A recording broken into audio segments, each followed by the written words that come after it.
The evening settled softly around them, warm and golden, the kind of night that made everything feel a little easier, a little brighter.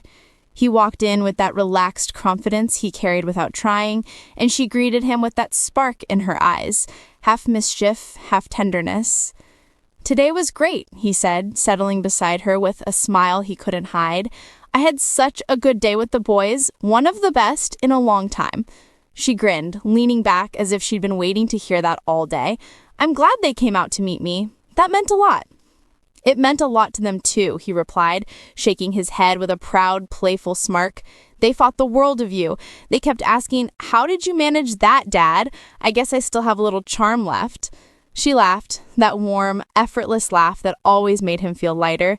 "A little charm? Please. You know what you're doing."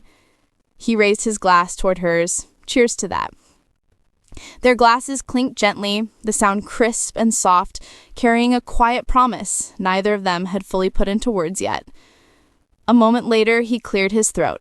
"So, I put something together for you." There was a shy excitement in his voice, which instantly made her sit up straighter. "You did? Wait, what is it?" He reached into his bag, fumbling for a second before pulling out a small, carefully wrapped bundle. "Hold on. Here. I made this." She took it, already smiling before she even opened it, and when she unfolded the cover, her breath caught.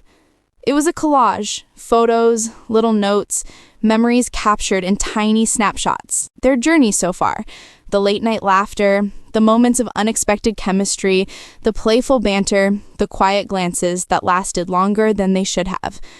"Oh, wow," she whispered. "You didn't," he said simply. "I did." "I love stuff like this," she said, running her fingers over the images. This is beautiful." He pointed to the first photo. "That night, remember? You came in with that bold entrance and that smile. I swear I knew right then you were going to make my life complicated." "Complicated?" she teased. "In the best possible way," he added quickly. She kept flipping through, her eyes softening with each memory. "This is so thoughtful. Thank you. I really love it."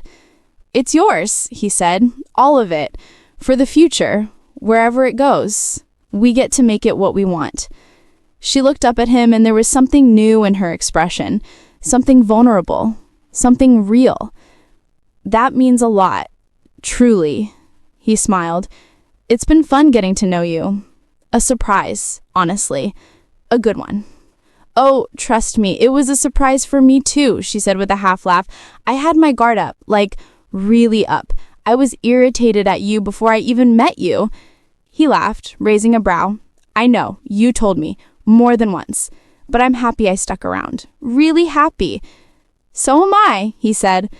She remembered a moment earlier in their journey, one that had stuck with her. That day at the old amphitheater, "I saw you watching me dance. I knew then that something was happening. You looked like you were trying not to smile." "I failed," he admitted. "I thought you were beautiful, full of energy, confident. You walked in like, 'This is me, take it or leave it,' and I loved that." "Well," she said proudly, "I cannonballed into the relationship from the first night. That's just who I am." "That's what I love," he replied, shaking his head with affection. "You don't hold back." The music hummed softly around them as the mood shifted, becoming deeper, slower, more honest. "You know," he said quietly, "I've always felt like I had to lead everything in the past. The relationships, the decisions, everything. And honestly, I've had a hard time trusting people. For good reasons." She nodded, meeting his gaze. "Same. We've both had our hearts broken. We've both been through it. But being here, with you, it feels different. Like maybe we don't have to carry everything alone." "That's exactly it," he agreed. "With you, I feel like I can let my guard down." She placed her hand gently over his. "I want us both to feel safe, secure, like we're building something real, something that lasts." He looked at their hands together, then into her eyes. "I want that too." She smiled softly, the warmth returning to her voice. "You're the kind of man I can rely on. Someone who can take charge when it matters. Someone I can actually relax around." "And I know you can hold your own," he replied. "You're strong, independent, capable of anything. That's part of what makes this so good." She shrugged lightly, a playful glimmer returning. "Well, I try." He lifted his glass again, just a little this time. "I just want you to know something." She waited, eyes locked on his. "I'm in this," he said steadily. "For real. I'm not going anywhere. I'm here for the long haul." Her smile widened now, softer. "Good, because so am I." Their glasses touched, not loudly, not dramatically, just gently, like a promise settling into place. The evening wrapped around them, warm and full of something that felt new yet familiar. They talked about their future, not in big dramatic declarations, but in quiet, meaningful ways. The kind of conversation you only share when you're sure of someone.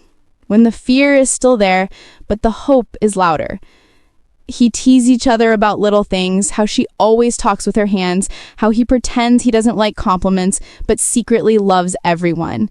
He laughed over inside jokes only they understood now, the kind that wouldn't have made sense weeks ago, but now felt like their own little language. He told her more about his boys, how proud he was of them, how relieved he'd been that they liked her so much. She told him she felt honored by that, more than she expected. He leaned back and looked at her for a moment, really looked at her. "You know what this feels like?" he said softly. "Like I'm getting something back I thought I'd lost." She touched his arm gently. "Maybe we're both getting something back." The night continued, full of little moments, the kind that don't sound like much but stay with you long after, the kind that become turning points without anyone saying so out loud.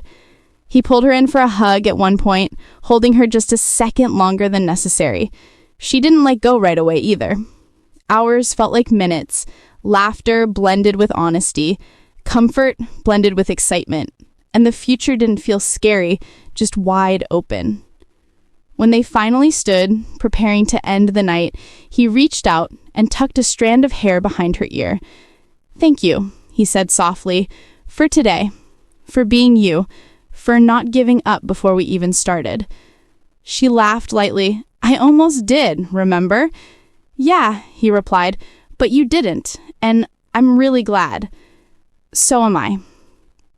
They walked together, slowly, as if neither one wanted the night to end. Their hands brushed once, then again, until finally, naturally, his fingers intertwined with hers.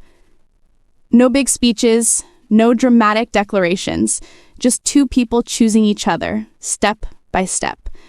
And as they walked into the warm night air, both of them felt it. The quiet certainty, the slow-growing spark, the beginning of something that felt a lot like love. Something that was theirs to build, together, for the long haul.